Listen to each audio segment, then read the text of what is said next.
చెప్పన్నా మరి 4 రోజులు ఎలక్షన్ అవుతున్నాయి కదా, జనాలందరూ ఏమనుకుంటారు, ఓటు వేయాలనుకుంటారు రోడ్లు? మేమందరం జగన్కి వేయాలనుకుంటున్నామయ్యా. మా కన్న కొడుకుతోటి సమానం. ఎందుకంటే అంత మంచిగా ఏం చేశాడు? చేసిండు, మాకు బాగానే వేసిండు, డబ్బులు వేసిండు, అన్ని వేసిండు. నా ఇచ్చిన అయితే మటుకు డబ్బులు బాగానే వచ్చినాయి.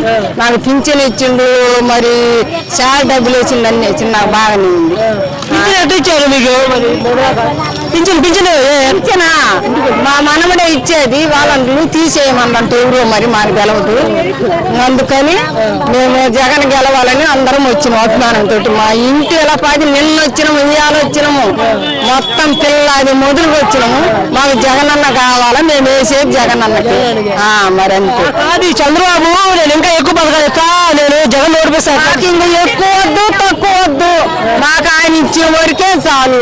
మాకేం వద్దు, ఆయన రావాలా, మాకు ఆయన గెలవాలా, అంతే. ఈ పవన్ కళ్యాణ్ నేను ఎట్లా జగన్ ఓడిపిస్తా, తొక్కేస్తా ఈసారి. ఆయన దొక్కేస్తాం మేము, మొత్తం కలిసి ఆయన దొక్కేస్తాం, అంతే, ఏం లేదు. పింఛన్ ఆపేవాళ్ళు వాలంటీర్ ఇయ్యారు కదా, ఎందుకంటే వాళ్ళు మిమ్మల్ని వచ్చి ఓట్లు అడిగారా జగన్కి వేయమని? అడగలేదయ్యా మమ్మల్ని అసలు. వాళ్ళందరూ అడగలేదు, మా ఓట్లు వేయమని అసలు ఆ బిడ్డలు అడగనే లేదు. అదయ్యా జరిగింది. అయితే అట్లాగే చంద్రబాబు ఏమంటే టీడీపీకి ఓట్లు వేయకపోతే మీ ఆడవాళ్ళందరూ ఇంట్లో మగవాళ్ళకి అన్నం పెట్టవద్దు, ఇంట్లో వాడి వద్దు అని చెప్తున్నాడు. ఆడవాళ్ళకి మగవాళ్ళకి అన్నం పెట్టుకున్నాడు, అందుకే ఆయన పోయింది. వారే కదా ఆ మాటలతోటే పోయింది, లేకుంటే వచ్చేవాడేమో కానీ ఆ మాటలతోటే పోయింది. చేసేళ్ళు ఎవరు లేరు. అది అట్లాగే నువ్వు ఎందుకు రావడం అవసరం? ఎందుకంటే మాకు ముందుగా పెద్ద కొడుకుతో సమానం అనుకున్నాము, వచ్చినాము, అంతే. మీరేమో కొడుకు అంటున్నారు, మరి వాళ్ళ సొంత చెల్లె షర్మిల గారే జగన్ ఓటు ఆ శరం ఆమెతోటి ఆమె పోయినా మేము బాము. మా ప్రాణాలు ఆయన ఇస్తాం కానీ ఆయనకు ఆమెకు మటుకు వేయము, ఎవరికి వేయము, జగన్కే వేసేది మేము, అంతే. వెళుతుంది ఇందాక జనాలు తోసుకుని పడ్డారంట. పడ్డాము, నేనే పడ్డా. మరి జగన్ ఎందుకు ఇంత ఇబ్బంది పడటం చెప్పు? జగన్ పైతేనే పడినా ఊపిరి పోయినా మాకు ఇష్టమే, సంతోషమే.